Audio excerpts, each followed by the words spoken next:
एक दिन क्लास हम लोग एओडी का रखते हैं, 1 डे इन ए वीक। तो देखते हैं, आज टेंजेंट एंड नॉर्मल पढ़ाए थे तो बहुत बच्चों ने बनाया। कैसा लगा बनाकर? हमने बोला था कि इम्पोर्टेंट टॉपिक है, सब लोग बनाइएगा। अगर अच्छा लगा हो थोड़ा सा लाइक शेयर कर दीजिएगा। देखिए, एक क्वेश्चन है हमारे पास, कुछ क्वेश्चन बताते हैं कि फाइंड एनसीईआरटी का सवाल है। थोड़ा सा पुरानी बात को याद कर लिया जाए। 14 नंबर, y बराबर x4 minus 6x square cube plus 13x square 10x plus 5 at 0,5। और एक दूसरा है, इसी में x बराबर cos t, y बराबर sin t एट t बराबर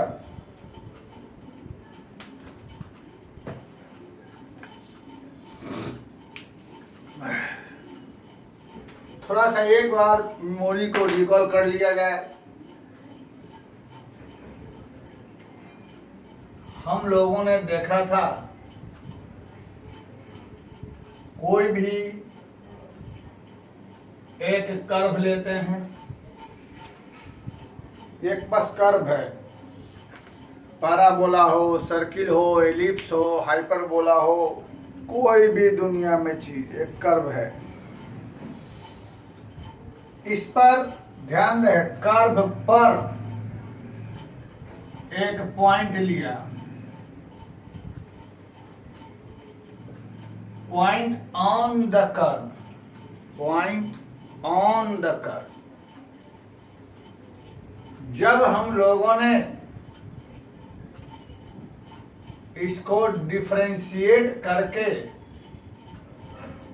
इस पॉइंट की वैल्यू रखा,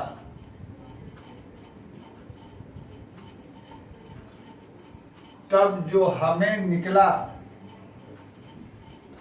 इसको कहते हैं MT, स्लोप ऑफ टेंजेंट।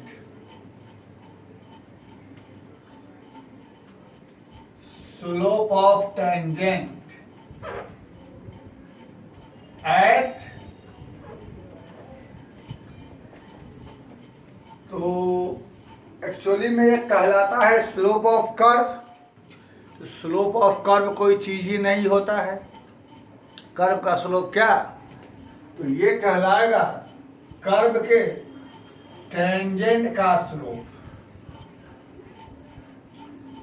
दुनिया में कोई भी कर्व, किसी भी कर्व, किसी भी फंक्शन को जब डिफरेंशिएट करेंगे और डिफरेंशिएट कर जिस पॉइंट का कोऑर्डिनेट रखेंगे, तो जो भी चीज प्राप्त होगा वह कहलाएगा उस कर्व के टेंजेंट का स्लोप।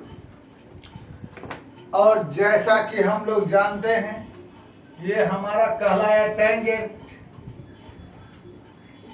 इसी पर ये जो हो जाएगा, इसे हम लोग कहेंगे नॉर्मल। दोनों के स्लोप का प्रोडक्ट होता है -1, ये हमें मालूम है। तो यहां हो जाएगा MN, M मतलब स्लोप, N यानी normal, is equal to -1 by MT। ये कहलाएगा स्लोप ऑफ नॉर्मल।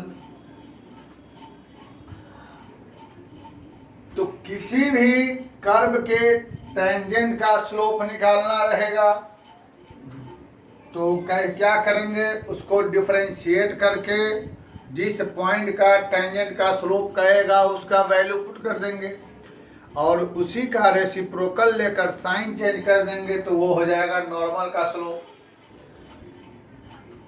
अब कहेगा इक्वेशन ऑफ टेंजेंट,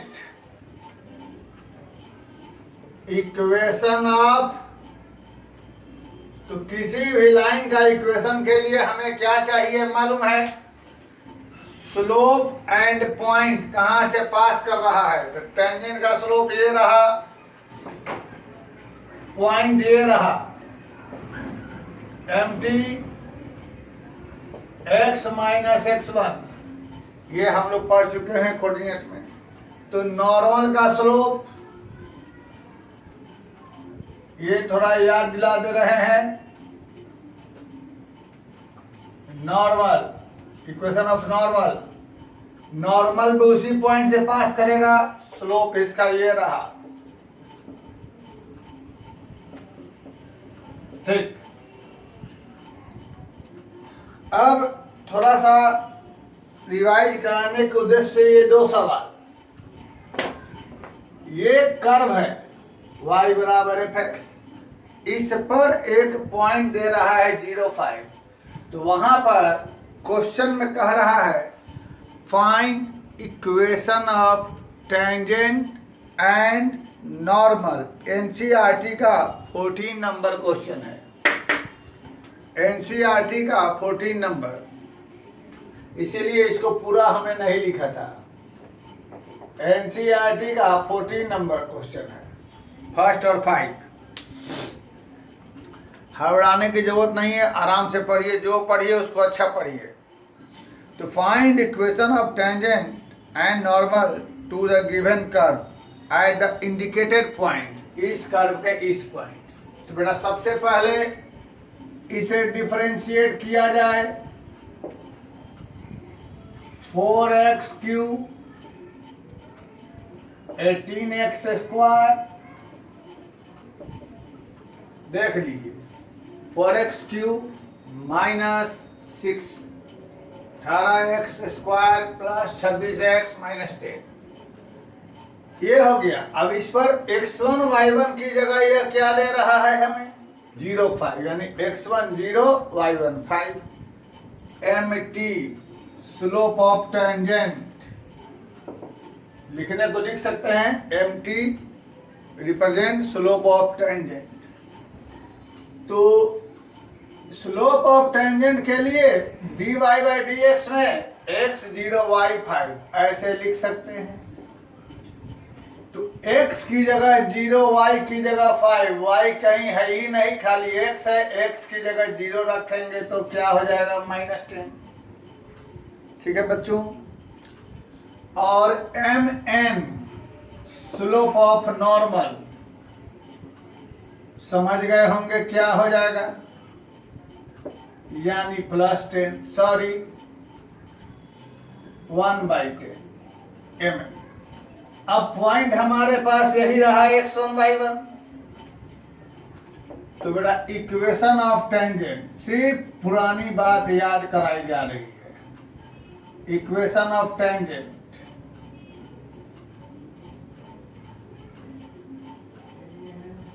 फॉर्मूला ये रहा, y minus y1 slope of tangent x minus x1, इसको आप इधर उधर करके लिख सकते हैं, कोई प्रॉब्लम नहीं है। और इक्वेशन ऑफ नॉर्मल, पॉइंट वही रहेगा, स्लोप ये रह जाएगा y माइनस y1 स्लोप। अब इसको अपना क्रॉस मल्टीप्लाई कर कर क्या करना है वो कर लेंगे, ठीक है बच्चों। चलिए अब आइए नंबर 5 पर, तो इसको मिटा दिया जाए, सही है सर।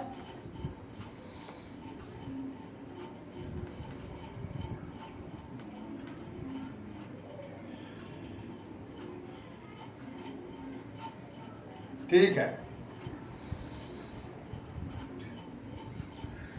अच्छा, वो क्वेश्चन मिस्टेक बहुत बड़ी चीज नहीं होती है। आइए नंबर 5।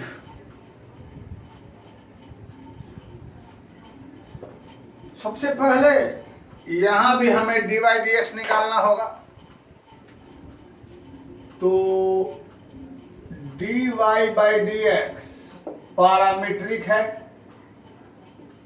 इसलिए इसे ऐसा लिख सकते हैं, सबको मालूम है। dy बाई dt, बोलिए क्या हो जाएगा? dx by dt। इस तरीके से हमारे पास cot t हो गया।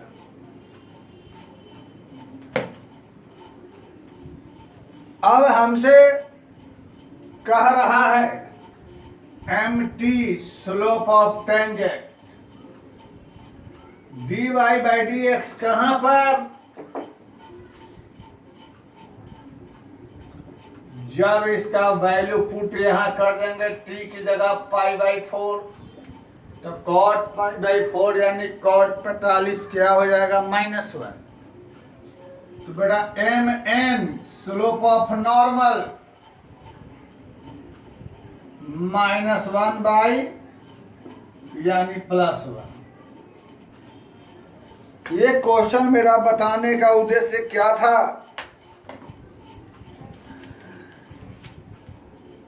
यहाँ जो पॉइंट होता है x1 y1, tangent and normal का स्लोप तो आपने निकाल लिया, लेकिन जो ये पॉइंट होता है हमारा x1 y1, वो आप कहाँ से लाएंगे?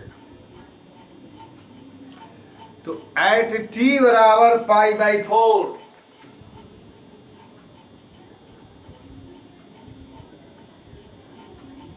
पॉइंट x1 y1, इसी में t की जगह π/4 रख देंगे और यहां भी t की जगह π/4। तो ये हमारा हो गया x1 y1। अब आगे equation of tangent, equation of normal, do your self, do your self, ये खुद से हो जाएगा। बात समझ में आई? दिमाग की बत्ती जली? चलिए, एक अच्छा क्वेश्चन है एनसीईआरटी का, क्वेश्चन नंबर 18। देखिए, एनसीईआरटी का ही है। अब तो ये कहानी निकाली दी जा सकती है। ध्यान रहे, पॉइंट कर्व पर रहना चाहिए। तो किताब अगर सब लोग सामने रखें एनसीईआरटी का, इसके अलावे कोई और बुक से बताएंगे तो वो क्वेश्चन पूरा बोर्ड पर लिखेंगे, लेकिन एनसीईआरटी तो इंडिया में हर एक बच्चे के पास रहना चाहिए। तो एनसीईआरटी का क्वेश्चन बताने के लिए सिर्फ एक्सरसाइज और क्वेश्चन नंबर लिखना सफिशिएंट है मेरे ख्याल से। तो एनसीईआरटी का क्वेश्चन नंबर 18,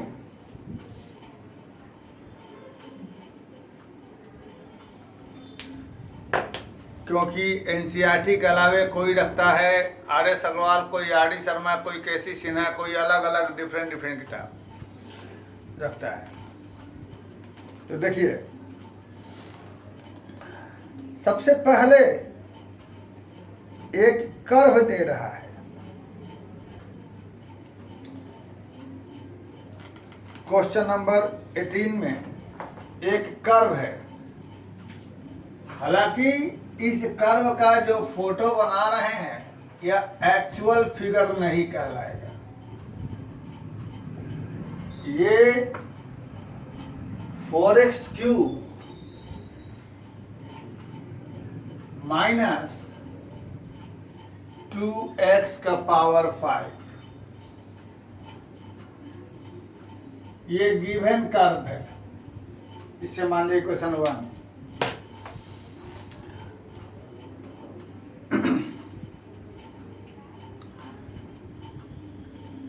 एक्चुअल फोटो क्यों नहीं कहलाएगा? जिसमें अगर क्वाड्रेटिक फंक्शन हो तो एक बार टर्म लेता है, क्यूबिक हो 2 बार लेगा। मैं जितना एक्सपोनेंट हो उतना बार कर्व टर्न लेता, उससे एक कम बार टर्न लेगा। अगर क्वाड्रेटिक है, डिग्री 2 है तो 1 बार टर्न लेगा। अगर डिग्री 3 है तो कर्व 2 बार टर्न लेगा, और डिग्री 4 है तो 3 बार टर्न लेगा। ये सब क्वाड्रेटिक इक्वेशन में ज़्यादा मिलते हैं। इसी तरह की समस्या एक है हमारा क्वेश्चन नंबर 9।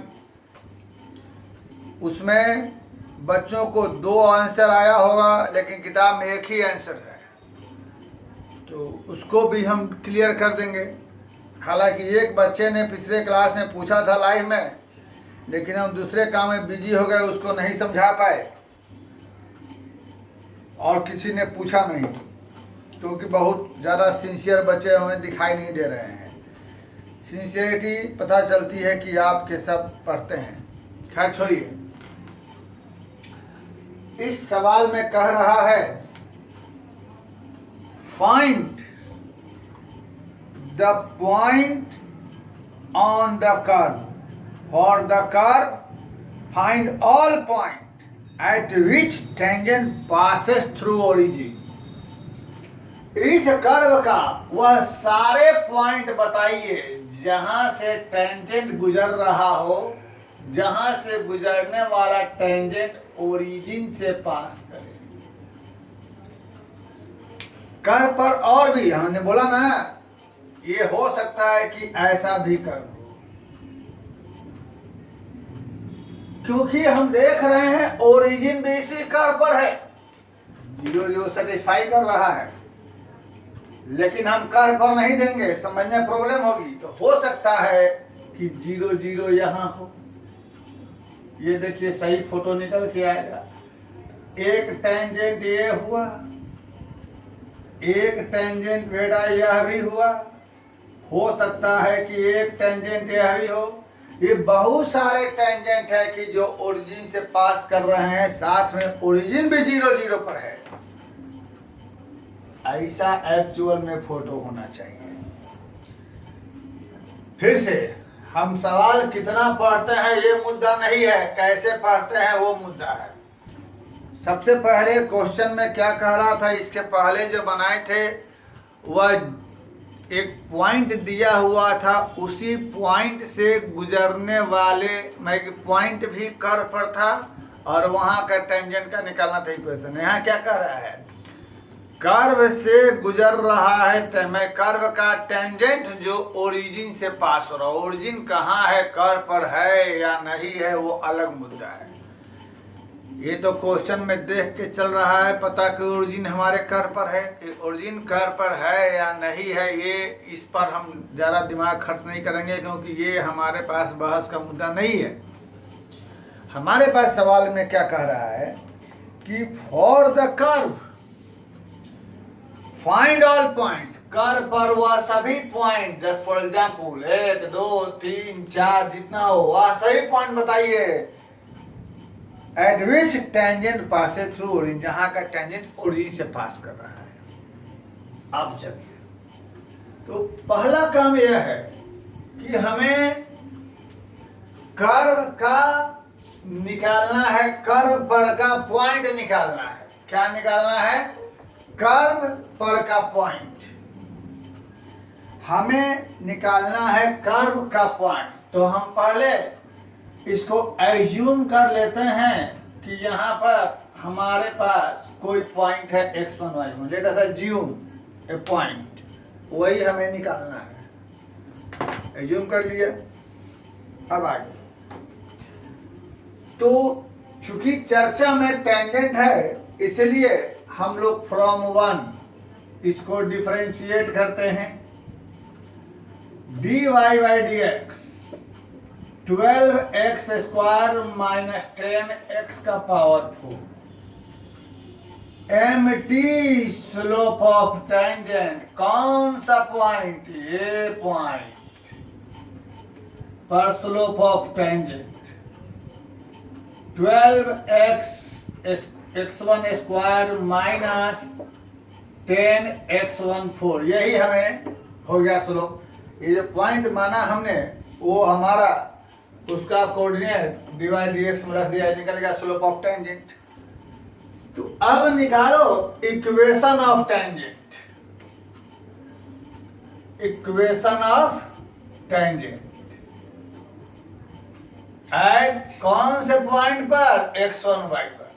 तो x1 y1 पर इस टेंजेंट का इक्वेशन के लिए पॉइंट ये रहा, स्लोप ये रहा, तो y minus y1 slope 12x1² into में x माइनस x1। समझ लो बच्चों, हमने क्या किया, इक्वेशन ऑफ टेंजेंट निकालना। उसके लिए पहले क्या किया, हमें कर्व का निकालना था पॉइंट। कर्व के पॉइंट को हमने एज्यूम कर लिया x1 y1। तो उस पर x1 y1 पर स्लोप ऑफ टेंजेंट निकालने के लिए हमने उसको डिफरेंशिएट कर दिया। डिफरेंशिएट करने के बाद उस पर हमने निकाला स्लोप, निकल गया स्लोप हमारा। तो इक्वेशन ऑफ टेंजेंट निकाला हमने, कैसे निकाला सामने। अब आगे वो टेंजेंट कहाँ से गुजर रहा है, ओरिजिन से। According to question 0 lie on equation 2, 0 इस पर लाई करेगा। इसका मतलब 0 सेटिस्फाई करेगा तो x की जगह 0 और हम लोग y की जगह 0 रख देंगे। तो x की जगह 0, y की जगह 0 रखने पर हमारे पास क्या हो जाएगा,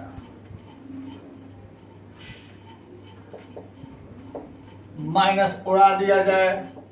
तो यहां से बेटा हमारे पास ऐसा सिस्टम हो जाएगा। हमें निकालना है x1 y1।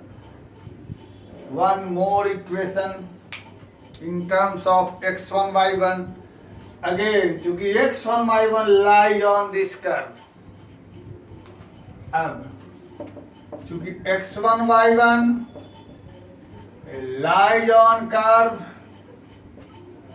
y बराबर 4x³ माइनस 2x5, इसलिए क्या हो जाएगा, y1 बराबर 4x1³ माइनस 2x1।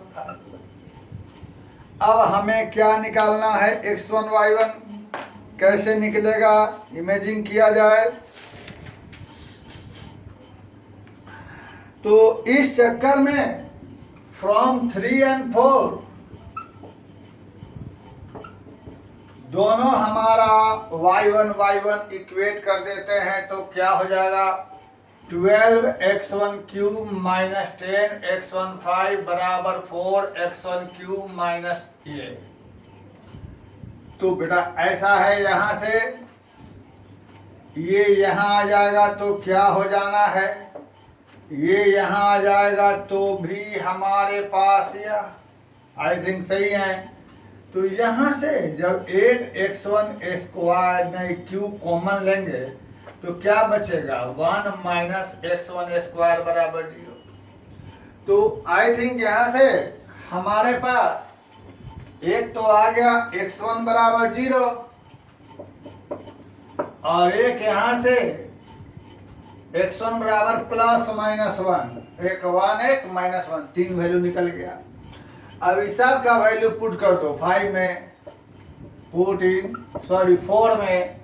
तो x1 का वैल्यू 0 रखने पर y1 बराबर 0, x1 का वैल्यू 1 रखने पर y1 बराबर 2 और x1 का वैल्यू माइनस 1 रखने पर y1 बराबर क्या हो जाएगा, -2। यहाँ पर रख दिया। तो हमारे पास पॉइंट्स हो गए 0 0 1 2 और एक -1 -2, ये 3 पॉइंट हमें निकला 0 0 1 2 और -1 -2। ठीक है, 0 0 1 2 और -1 -2, ये हमारे पास 3 पॉइंट हो गए। कैसे निकला समझ गए? तो ध्यान दीजिएगा, ठीक ठाक क्वेश्चन है। ठीक है, चलिए वेरी गुड। एक और क्वेश्चन का मैं हिंट देता हूं, आप लोग इसको बनाने की कोशिश करेंगे। इसको क्लियर हो गया? एक और क्वेश्चन है, इसका मैं हिंट देता हूं। इसी के नेक्स्ट वीडियो में हम कुछ और थ्योरी लेकर आते हैं। इसके नेक्स्ट वीडियो में पहले इसको देखा जाए। एनसीईआरटी का ही सवाल है, क्वेश्चन नंबर 21। मैं समझाता हूं, तुम्हें बनाना है। पहले तो कर्व दे रहा है, ये चीज, ये हमारे पास y बराबर x3।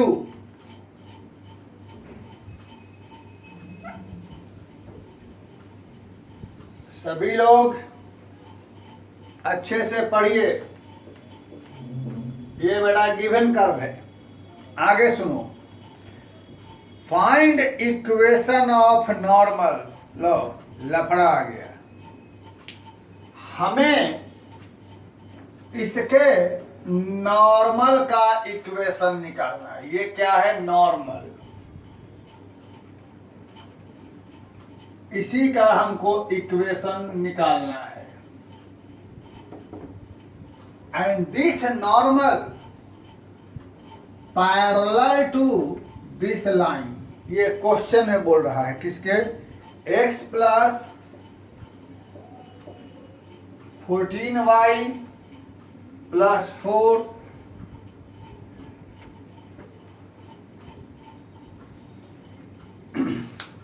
जिन के पास लैपटॉप है, अगर वो लैपटॉप में देखें वीडियो तो बहुत अच्छा लगता है देखने में। मोबाइल पे थोड़ा सा स्क्रीन छोटा रहता है। फिर से सुन लें, क्योंकि ये आपको बनाना है। Find equation of normal to the curve which are parallel to this line। वैसे नॉर्मल का इक्वेशन निकालो जो इस लाइन के पैरेलल हो। थोड़ा समझाते हैं। हमने पढ़ाया था, जब कोई लाइन इस फॉर्म में रहता है तो स्लोप होता है -a/b। तो जिस नॉर्मल का इक्वेशन निकालना है, उसके लिए हमें उसका स्लोप चाहिए। ठीक है, चलिए। और क्या चाहिए? पॉइंट। यह भी सही बात है। अब रूल के अनुसार वो नियम से इसका स्लोप हमारे पास क्या हो जाएगा? -a/b यानी -1/।